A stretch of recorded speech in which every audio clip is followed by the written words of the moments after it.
যখন ঘ্রাণগুলো ফিকে হয়ে পড়েছে বলে মনে হয়, সুখকর গন্ধগুলো সুবাস হারায় এবং সবকিছু বিস্বাদ লাগতে শুরু করে, তার মানে সম্ভবত আপনার সর্দি হয়েছে। বিবর্তনের ফলে নাক বিভিন্ন জিনিসের ঘ্রাণ গ্রহণের উপযুক্ত হয়েছে, কিন্তু সর্দি এবং অ্যালার্জি অপ্রীতিকরভাবে মনে করিয়ে দেয় যে এটা আপনার রোগ প্রতিরোধ ব্যবস্থারও অংশ, কারণ শ্বাসের মাধ্যমে নেওয়া বাতাসকে নাক পরিশোধন করে, শুষ্কতা কমায় এবং উষ্ণতা বাড়ায়।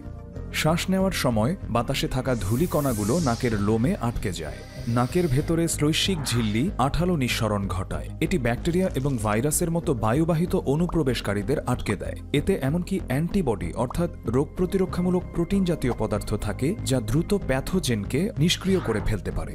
নাক হল মানবদেহের প্রথম অঙ্গ যার উপর সংক্রমণ বা অ্যালার্জির প্রভাব পড়ে। তারপর শ্বেতরক্তকণিকাগুলো এখানে জড়ো হয়। অনুনাসিক শ্লৈষ্মিক ঝিল্লিগুলো ফুলে যায়। এক পর্যায়ে নাক বন্ধ হয়ে যায়।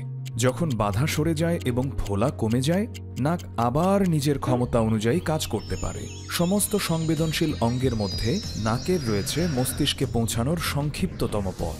ঘ্রাণের স্নায়ু অনুনাসিক শ্লৈষ্মিক ঝিল্লিতে গ্রন্থিত 1 মিলিয়নের বেশি ঘ্রাণজ বার্তাবাহী অণুর পাঠানো সংকেত প্রেরণ করে। যখন নিঃশ্বাসের সঙ্গে গৃহীত কোনো অণু একটি উপযোগী বার্তাবাহী অণুর সঙ্গে ধাক্কা খায়, তখন এই সংকেত উদ্দীপ্ত হয়। বিশেষায়িত গ্রহিতা থাকার কারণে আমরা বিভিন্ন ধরনের ঘ্রাণকে চিহ্নিত করতে পারি। যখন একই ধরনের বার্তাবাহী অণু একই সময়ে উদ্দীপ্ত হয়, তখন ঘ্রাণ বিশেষভাবে তীব্র হয়।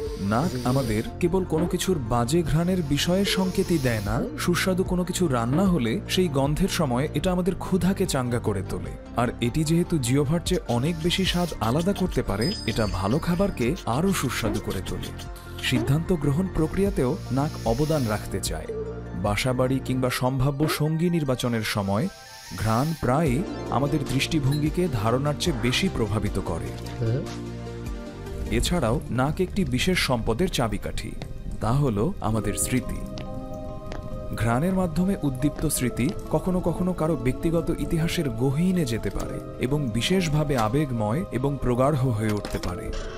এভাবে নাক আমাদের অতীতকে জীবন্ত করে তোলে।